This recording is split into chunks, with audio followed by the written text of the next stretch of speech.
Leaves clogging your downspouts can seriously mess with your roof's drainage and cause all sorts of trouble. You gotta keep those downspouts clear, like on the regular, especially in fall when leaves are dropping nonstop. Grab a ladder and gloves, then pull out the big chunks of leaves and gunk. Use a garden hose to flush out the remaining debris so water flows easy.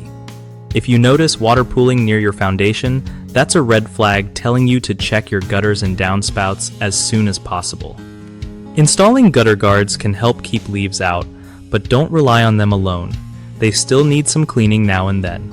Keep an eye on your gutters after storms because heavy rain can push leaves in and cause clogs. If you're scared of heights, get a buddy to help or consider hiring a pro for safety. Remember, clogged downspouts can lead to damage like leaks, foundation problems, or even mold, so staying ahead of it saves you from bigger headaches. One of the biggest mistakes people make with clogged downspouts is waiting too long to clean them out, which leads to water overflow and damage to the roof and walls. The fix? Schedule cleanouts at least twice a year, ideally spring and fall. Another common issue is ignoring small blockages that slowly build up until they completely stop water flow. Keep an eye out for slow drainage or water dripping from odd spots and clear it quickly.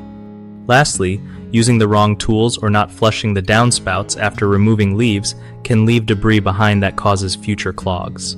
Always follow up leaf removal with a good hose flush to keep things crystal clear. BigHomeProjects.com helps homeowners find trustworthy local contractors who know how to handle gutter and downspout maintenance right. Contractors can also use the site to connect with new clients and grow their business easily.